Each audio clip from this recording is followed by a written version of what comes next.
What's up, guys? This is Magdallan, and I've got a quick guide video for you today. I've had a few people asking me about how I get my Valdo's Rest area set up on my atlas so that I have so many harbingers in each map.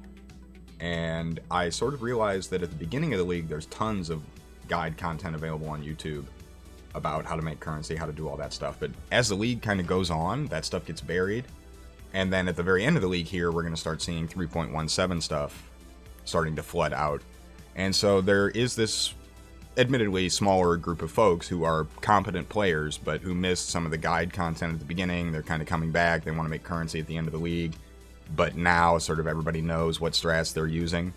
And so I thought it would be valuable for those players if I made a few little guides about how I am setting things up, just in case you guys missed one or two little points of information that'll help you make those few extra exalts at the end of the league. So if that interests you, stick around.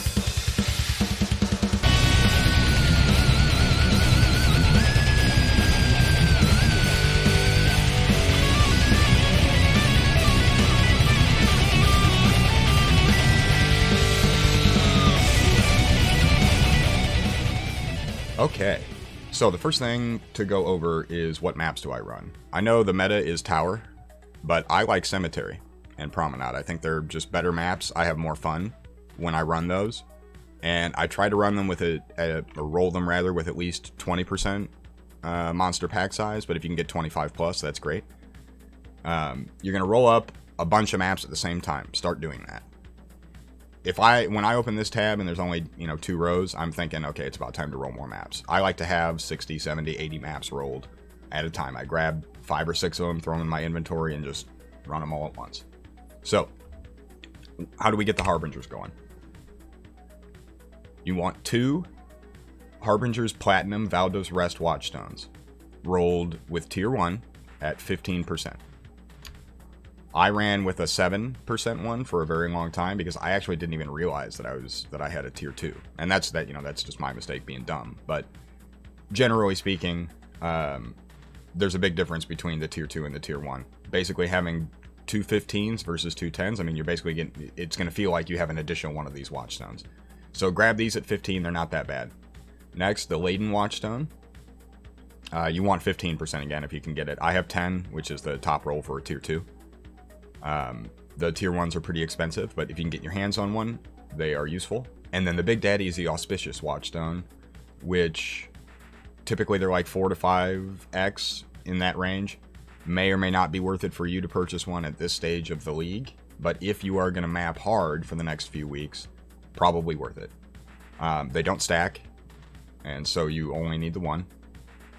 And then obviously you need Ominous Arrival and Diplomatic Escort. Those are just mandatory if you want to have, the good Harbinger spawns. And then that's the way that you spawn the Harbingers in the map. But then another thing that I've seen a lot of people not doing is not having their map device all the way full of stuff when they're mapping. So that's a transition that I recommend anyone that is a serious mapper should make. You need to be you should unlock your 5-slot map device and then have 4 scarabs, but at least 3 for every map. Every map should be 20% quality. Every map should have 4 sextants with additional packs rolled on the area that you're doing the maps in. I like to use Metamorph, Legion, Abyss, and Breach for my scarabs, but use whatever you want. Just throw something in there that you like, that you think is fun. You can even just go with the regular option on the map device. Sometimes I throw a Breach.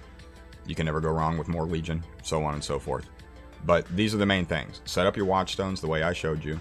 Ominous Arrival, Diplomatic Escort. Roll your maps well. Fill up your map device with scarabs.